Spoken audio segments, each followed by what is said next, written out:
Assalamualaikum warahmatullahi wabarakatuh. Saya Muhammad Muzamil bin Muhammad Din, nombor metrik 1081. Kami daripada kumpulan 6. Di sini saya ingin menerangkan tentang bagaimana filter yang kami reka itu berfungsi.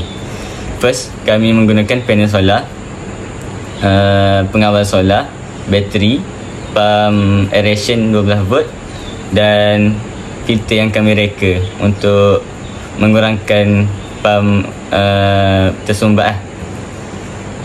Seterusnya kami menggunakan pump aeration 12 volt.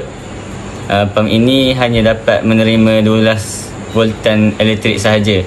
Sekiranya pump ini menerima lebih voltan, kemungkinan pump aeration ini akan rosak atau tidak berfungsi.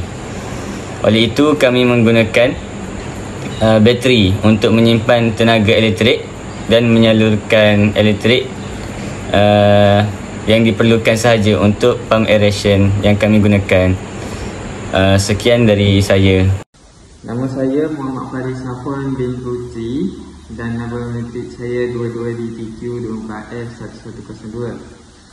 Jadi kami menggunakan panel solar sebagai pembekal tenaga kepada pump aeration kami. Panel solar yang kami gunakan adalah berjenama Jinko Solar yang berasal daripada China dan hasil keluaran pada tahun 2016. Nama saya Muhammad Akil Wazim bin Safudin, nombor metrik 22DTQ24F1075. Saya akan menerangkan tentang pengawal solar.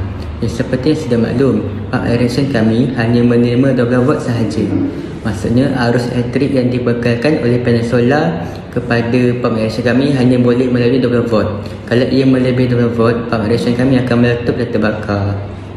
Oleh itu, kami menggunakan pengawal solar ini terlebih dahulu bagi menguji arus elektrik yang dibekalkan oleh panel solar.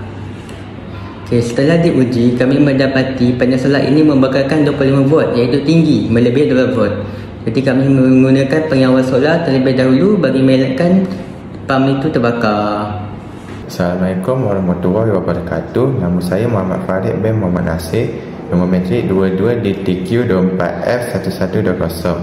Hari ini saya akan menceritakan tentang bateri. Seperti yang telah kita ketahui, pump aeration tersebut hanya dapat menerima arus elektrik sebanyak 12 volt sahaja, manakala panel solar yang membekalkan sebanyak 25 volt.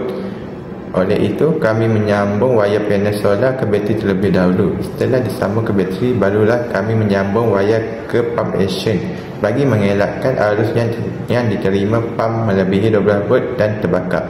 Setelah diuji, kami mendapati aeration dapat hidup dengan jangka masa yang lama tanpa terbakar dan penapis kami dapat menapis kotoran dengan baik dari masuk ke pump aeration dan tersumbat. So, itu saja daripada saya. Sekian, terima kasih.